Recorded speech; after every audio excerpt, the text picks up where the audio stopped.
بسم اللہ الرحمن الرحیم۔ السلام علیکم دوستو، دنیا بھر کی خبروں میں آج آپ سنیں گے، لیکن اس سے پہلے اگر ہو سکے تو لائک اور سبسکرائب کا بٹن ضرور دبا لیں۔ شکریہ۔ امریکہ بھارت کو اتحادی نہیں بلکہ غلام بنانا چاہتا ہے۔ شہباز گل کسی بھی ایئرپورٹ پر اتریں تو اسے گھسیٹتے ہوئے عدالت لائیں۔ عدالت۔ ہزاروں پاکستانی عازمین حج مینا نہیں پہنچ سکے۔ اللہ ان کو عقل دے یا پھر مردوں کی طرح لڑنے کی ہمت دے۔ فوجی عدالتوں میں سویلین کے ٹرائل کے خلاف بینچ پھر ٹوٹ گیا۔ جنرل سمیت 3 اعلیٰ افسران برطرف، 3 میجر جنرل اور 7 بریگیڈیئرز کے خلاف سخت کارروائی۔ تو آئیے چلتے ہیں تفصیل کی جانب۔ نریندر مودی کو کبھی گجرات فسادات میں ان کے کردار کی وجہ سے امریکہ نے امریکی ویزا دینے سے انکار کر دیا تھا، لیکن اب حالات بدل چکے ہیں۔ اب وہ ایک ایسے ملک کے وزیر اعظم ہیں جسے امریکہ چائنا کو محدود رکھنے کے لیے اہم ملک سمجھتا ہے۔ امریکہ سمجھتا ہے کہ چائنا کے ساتھ مقابلے میں بھارت امریکہ کا اتحادی بن سکتا ہے۔ دوسری جانب بھارت امریکہ کے ساتھ تعلقات بڑھانے کا خواہش مند تو ہے، لیکن وہ کسی اتحاد کا حصہ بن کر خود کو محدود نہیں کرنا چاہتا۔ بھارتی قیادت سمجھتی ہے کہ امریکہ اب بھی سب سے بڑی فوجی اور اقتصادی طاقت ہے اور بھارت کو دفاعی معاہدوں اور ٹیکنالوجی کی صورت میں امریکہ سے بہت کچھ مل سکتا ہے۔ وزیر اعظم مودی کے حالیہ دورہ امریکہ کے دوران امریکہ نے ہندوستان میں مسلح ڈرون فروخت کرنے اور جنرل الیکٹرک انجن تیار کرنے پر اتفاق کیا ہے۔ اس کے باوجود بھارت روس کے ساتھ اپنے دیرینہ تعلقات کو قربان کرنے کے لیے تیار نہیں ہے۔ بھارت نے یوکرین کے خلاف جارحیت پر روس کی مذمت نہیں کی ہے اور روسی تیل بھی خریدنا شروع کر دیا ہے۔ اسی طرح بھارت چائنا کے ساتھ سنگین سرحدی مسائل کے باوجود امریکہ کی طرف سے نہیں بلکہ اپنی شرائط پر چائنا سے نمٹنا چاہتا ہے۔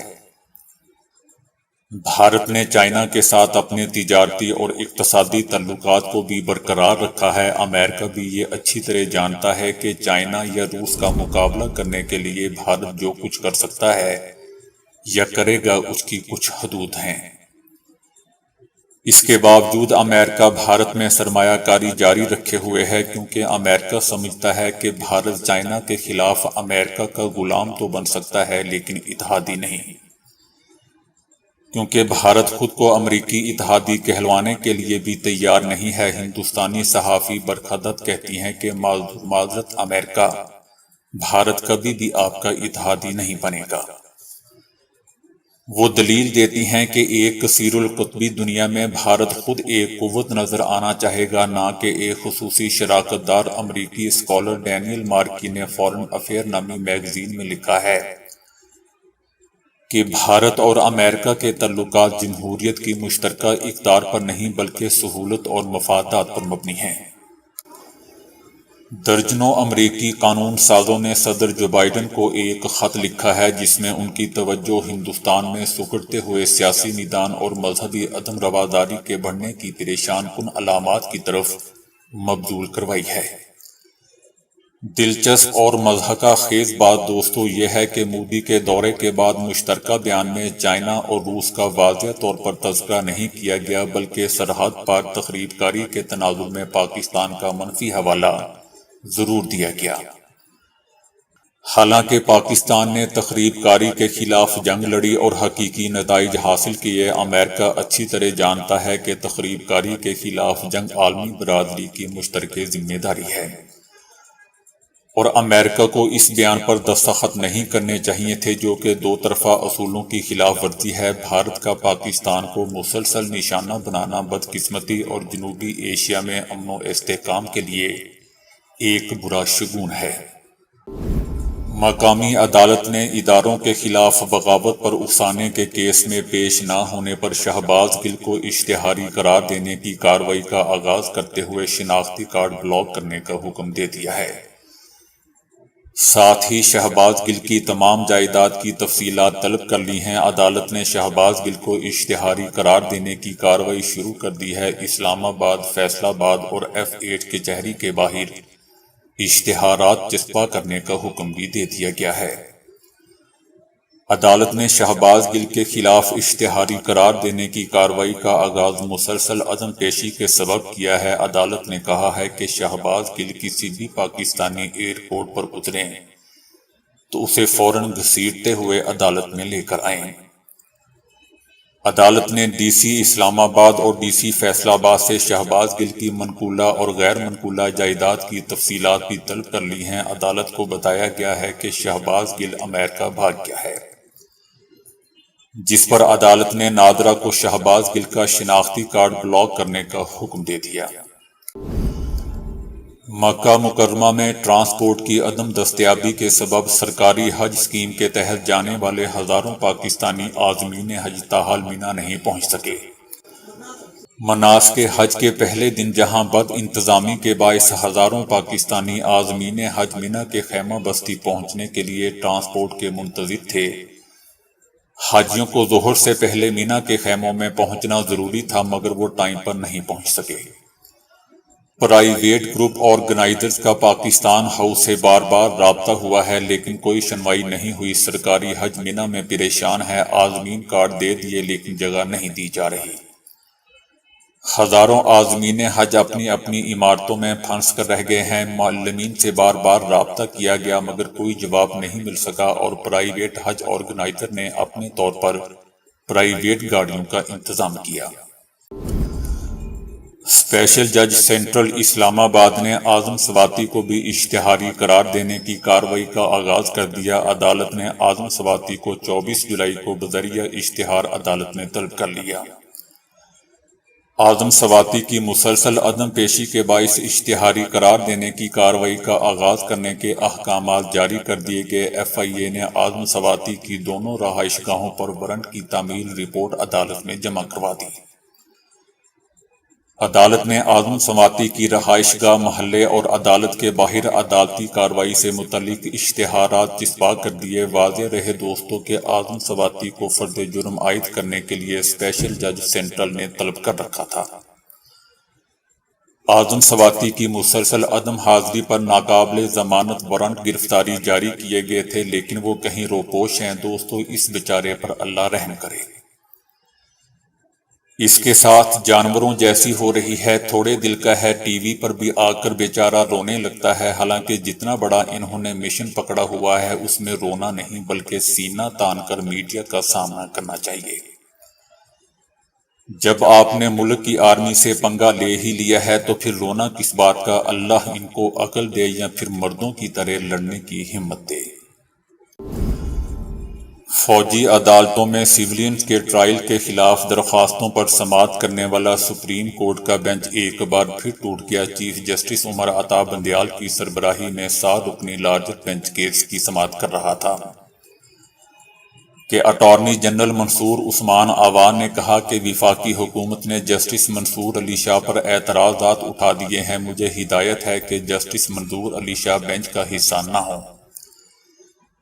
چیف جسٹس عمر عطا بندیال نے ریمارکس دیتے ہوئے کہا کہ آپ کی مرضی سے بینچ نہیں بنایا جائے گا۔ کس بنیاد پر وفاقی حکومت جسٹس منصور پر اعتراضات اٹھا رہی ہے؟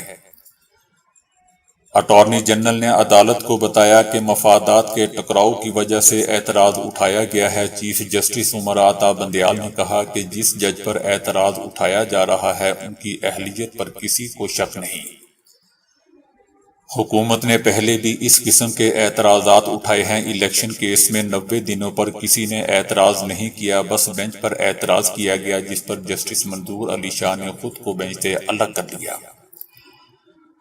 اور کہا کہ میں مزید اس بینچ کا حصہ نہیں رہ سکتا۔ دوستو یاد رہے کہ اس سے پہلے اس بینچ کا جسٹس فائز عیسیٰ اور جسٹس طارق مسعود بھی حصہ تھے لیکن دونوں نے خود کو اس لارجر بینچ میں الگ کر لیا تھا۔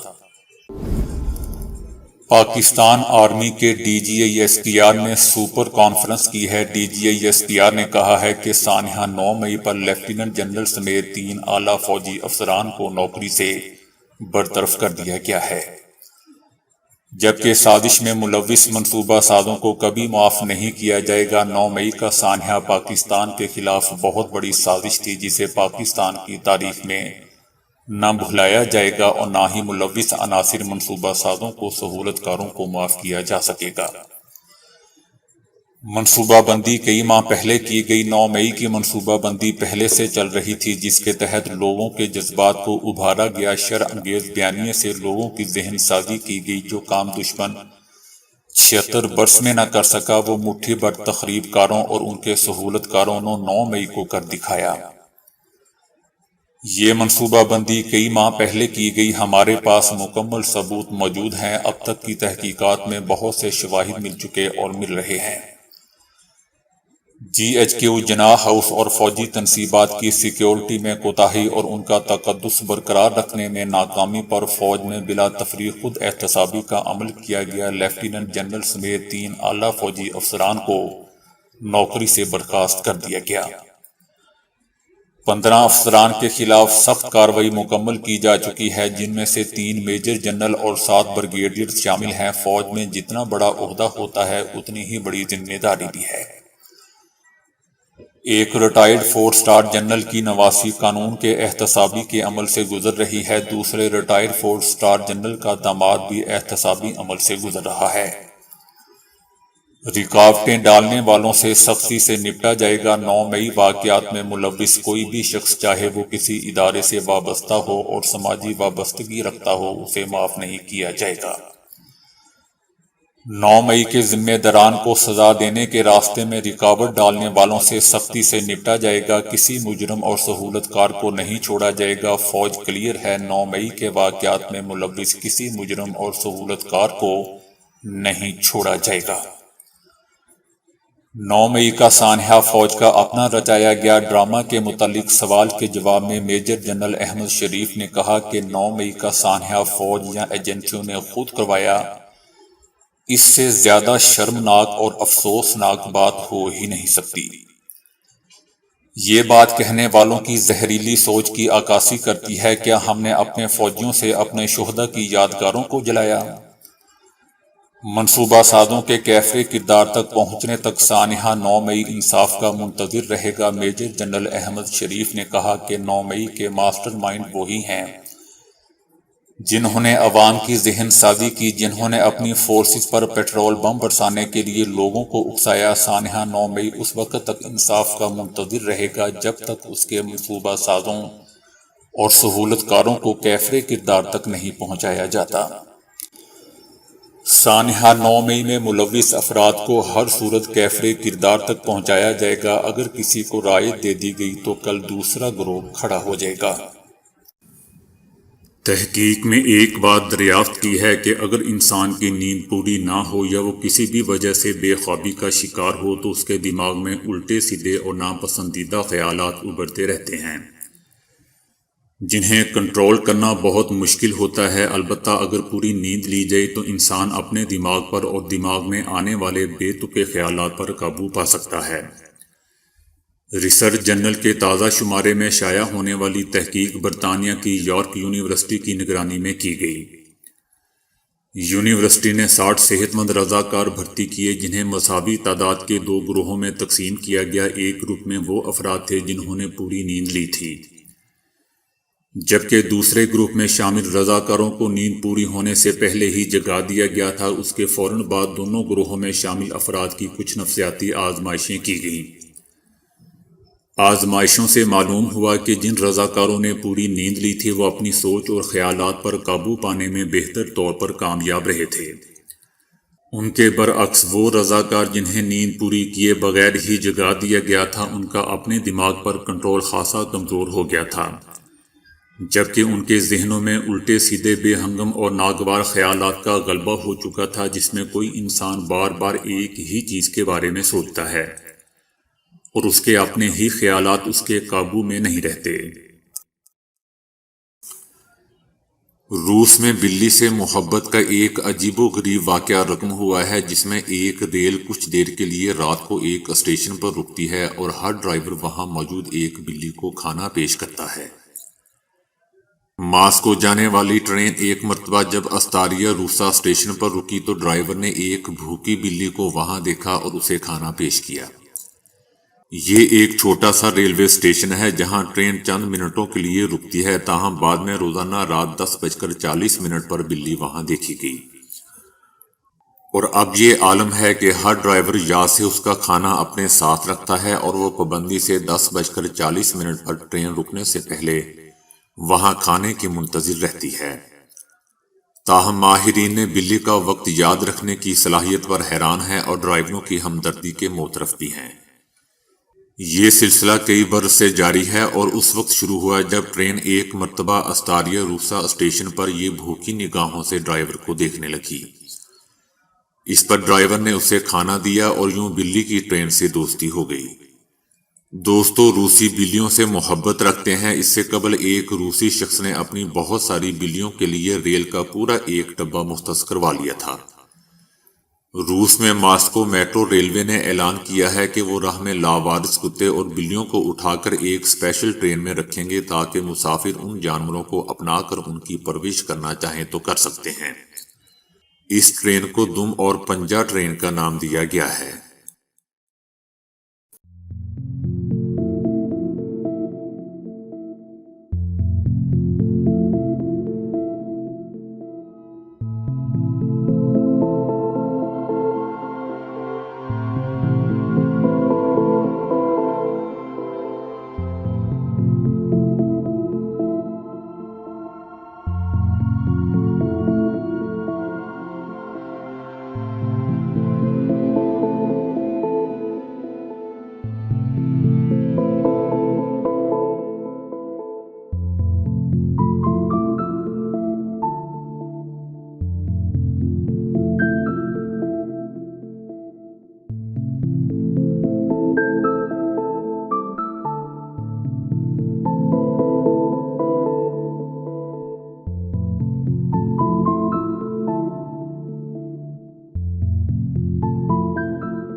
تو دوستو، ابھی کے لیے اتنا ہی۔ ویڈیو کو لائک اور شیئر کرنے کا بہت بہت شکریہ۔